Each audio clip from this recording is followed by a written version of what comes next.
I moved back because some things never let you go.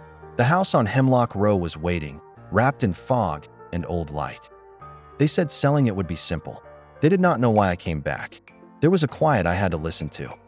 My sister's room stayed as if she might return in the morning. Small shoes by the bed, a folded ribbon on the sill. People call it grief. People call it memory. I called it listening. At 3 in the morning, the house spoke in small sounds. The first time I heard her name whispered, I thought it was the wind. Then the whisper said my name back. I stood in the doorway of my sister's room and felt watched by a space that used to be alive. Something waited inside. At first it was the little things. A ribbon tied differently, a toy misplaced, an extra print on the mantle. I blamed the cat. I blamed the wind. Then I found messages that couldn't be explained by drafts or pets. On the mirror, a smeared name at shoulder height. For letters, for ghosts of a handwriting I knew too well.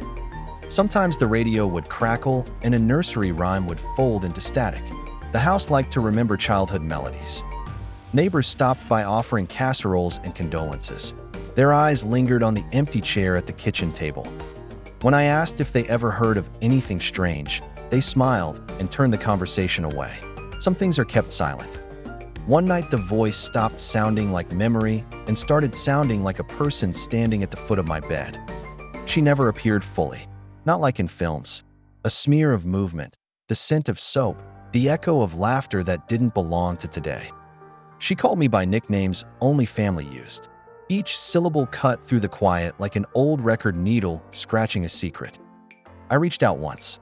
My hand met cool air and a fingertip of cold, as if something tried to remember feeling flesh. She left small gifts. A pressed daisy, a bead from a bracelet, things you hide in a pocket and forget until later. Sometimes she hummed the song our mother used to sing. The melody made the house tilt and remember its bones. The house stopped pretending. Walls creaked in conversational tones. The temperature dropped to a place that tasted like metal. My phone recorded a whisper when I wasn't looking. Play it back and the voice will sound like static until you listen closely. Neighbors stopped late-night walks. One told me she'd seen a girl in the yard folding something from the dark and then vanish.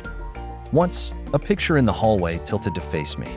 My sister's eyes in the glass seemed to blink at midnight. I tried logic. I called friends, priests, old doctors. Their answers were kind, thin, and useless against the cold that would not leave. The voice learned my routines. It knew when I would light the kettle, when I would lock the back door. It counted my small movements. On the last night, I tried to speak back. I asked her why she stayed. The house listened like a held breath. She answered with the simplest sentence, for words I will never forget. They unfurled like a ribbon across the dark. She said, "I missed you." And then she said, "Why did you leave me?" Her voice held no blame, only a small, enormous loneliness. I confessed the truth I had buried. I told her how I had let grief become a lock instead of a door. For a long moment the house was only breathing.